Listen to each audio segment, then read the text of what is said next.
Sauvons la maîtresse.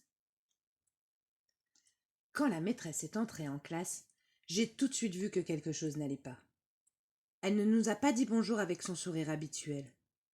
Elle s'est assise à sa place, sans rien dire. Puis elle s'est décidée. Elle a pris une craie et elle s'est dirigée vers le tableau.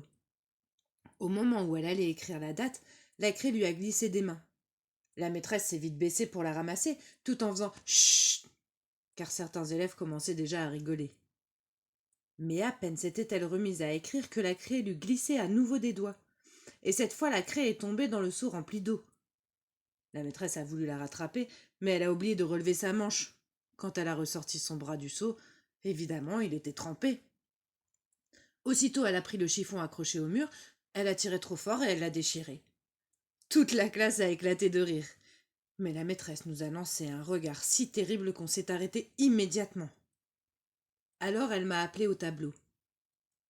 Olivia, veux-tu bien venir écrire la date à ma place? J'ai obéi aussitôt. Je me demandais bien ce qui lui arrivait à la maîtresse. Pourtant, je n'étais pas au bout de mes surprises. Toute la matinée, elle n'a fait que des bêtises.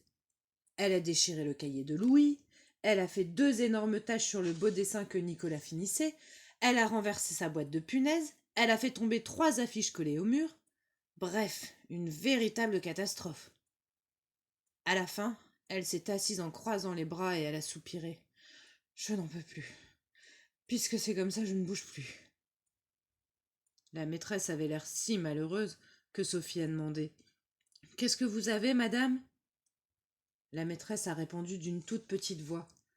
Je ne sais pas ce qui m'arrive. Depuis ce matin, tout va de travers. Ça a commencé en venant à l'école. J'ai traversé la rue un peu vite et une voiture rouge a été obligée de freiner brusquement. La vieille dame qui conduisait m'a traité de tous les noms. D'idiote, de cruche, de maladroite. Et elle est partie en hurlant. Nouille, nouille, tu es, nouille, nouille, tu resteras. Et après, ça n'a pas arrêté. J'ai renversé mon cartable, j'ai glissé dans l'escalier, je me suis tordu la cheville, j'ai marché dans une crotte. La maîtresse a poussé un gros soupir, puis elle nous a laissé dessiner jusqu'à la fin de la matinée. Elle n'a pas bougé d'un cheveu, tellement elle avait peur de déclencher une autre série de catastrophes.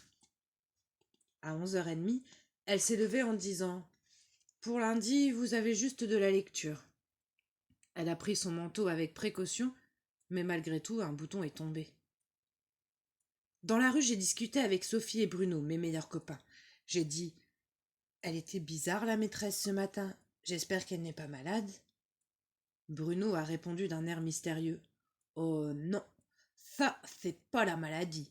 Ça, c'est bien pire. » Sophie lui a tapé sur l'épaule. « Et c'est quoi alors, monsieur la grosse tête pleine de choucroute ?» Bruno nous a regardés comme si on était trop petits pour comprendre.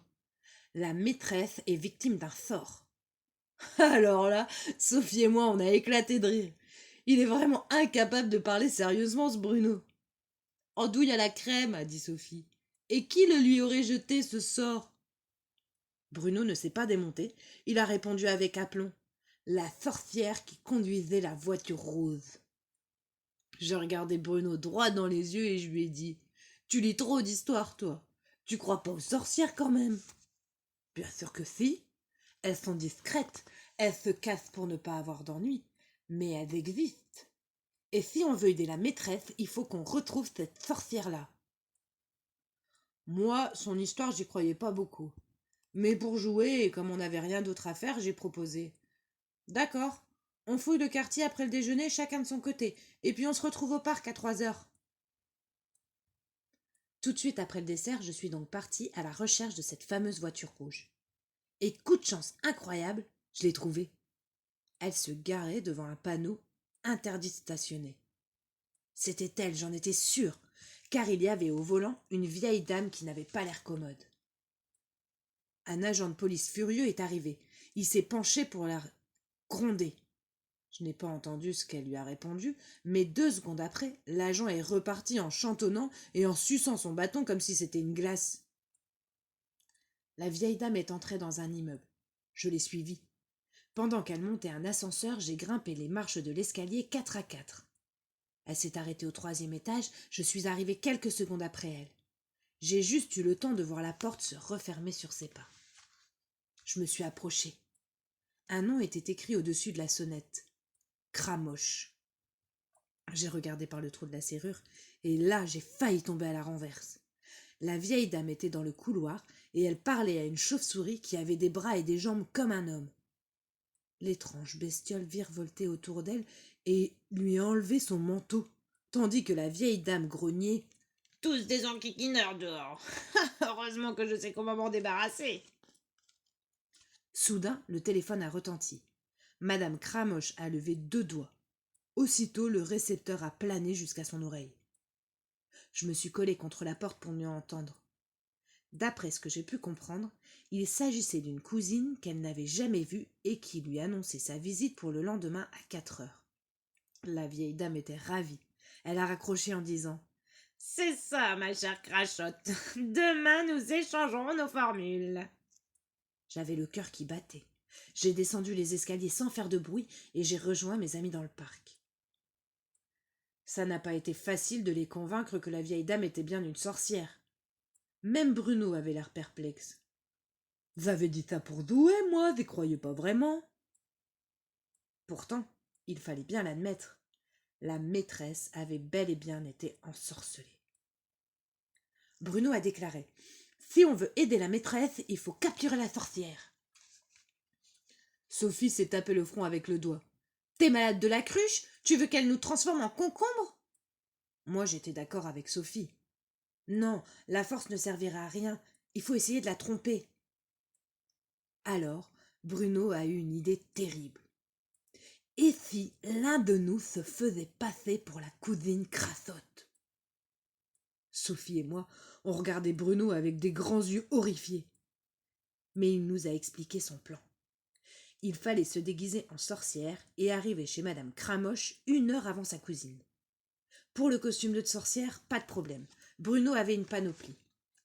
Il suffisait donc d'obtenir la formule magique pour guérir la maîtresse. Ensuite, il n'y avait plus qu'à s'enfuir discrètement. Le plan était parfait. Mais Bruno, lui, ne voulait pas aller chez la sorcière.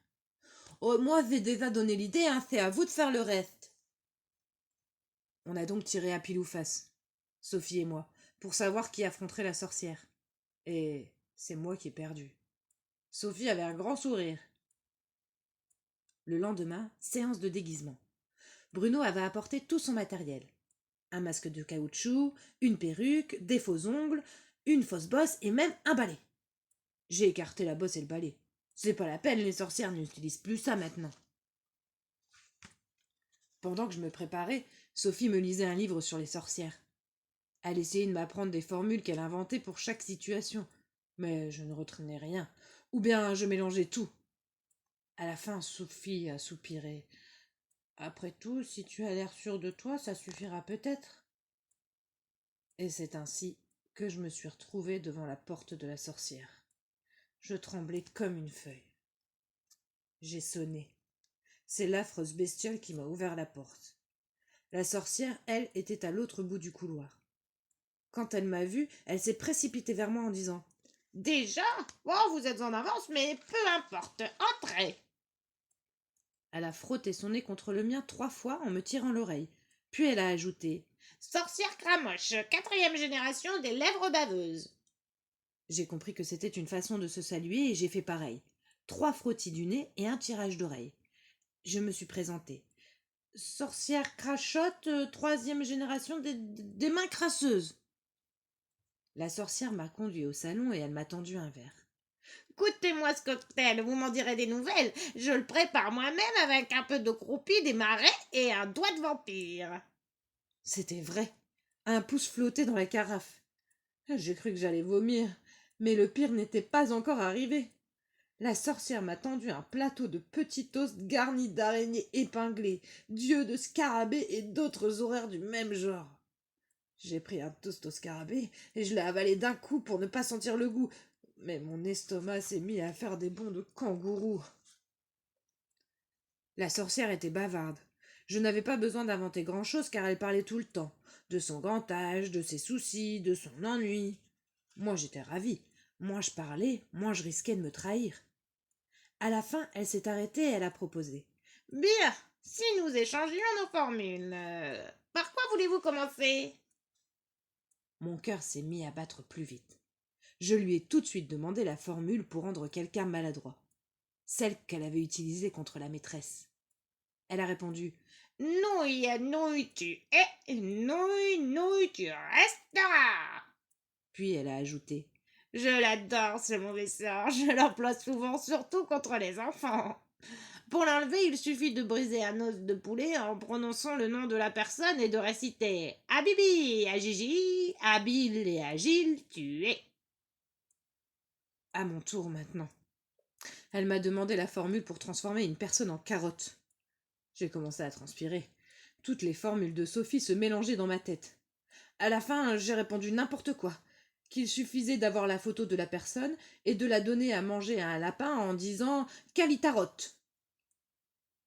On a continué à échanger des formules pendant un petit moment encore. J'inventais des préparations au fur et à mesure, comme peindre une mouche en bleu, la tremper dans du chocolat et l'avaler par les narines. Ça, c'était la formule pour avoir les yeux bleus. Je n'avais qu'une peur, c'est qu'elle les essaye immédiatement. Mais non, elle se les gardait pour plus tard. Le temps passait. Je me suis aperçue qu'il était déjà 4h moins 5. Il fallait absolument que je déguerpisse avant l'arrivée de la cousine. Mais comment faire?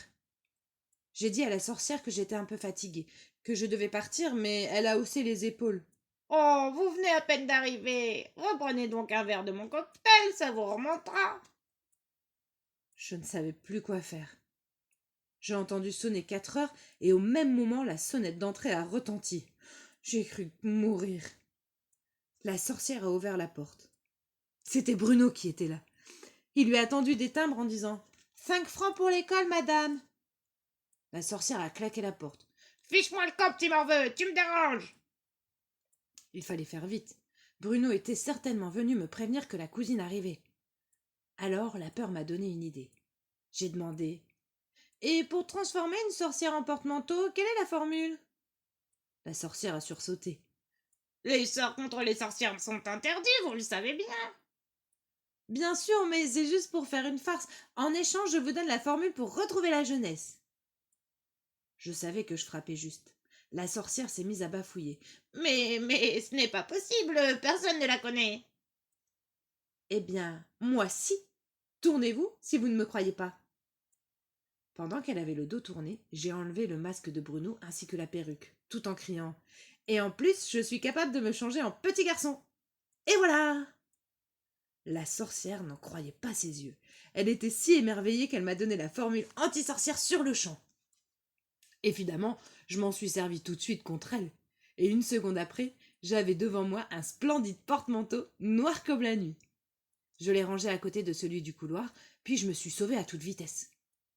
Pendant que je descendais les escaliers, j'ai entendu une vieille dame qui grognait dans l'ascenseur. Oh là là, fichu embouteillage, je suis en retard d'un quart d'heure. Le reste a été facile. On a trouvé un os de poulet, on l'a brisé en prononçant le nom de la maîtresse. Et on a récité tous ensemble la formule que m'avait donnée la sorcière. À Bibi, à Gigi, habile et agile, tu es.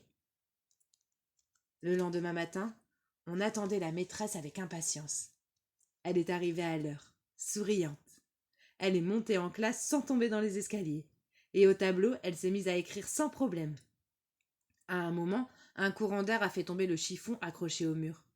La maîtresse a tendu la jambe, elle l'a rattrapé au vol avec son pied, et délicatement, d'un petit coup, elle l'a posé sur le bureau, sans s'arrêter d'écrire. Sophie, Bruno et moi, on a souri. Cette fois, elle était vraiment guérie, la maîtresse. Elle était redevenue adroite, et même un petit peu plus qu'avant.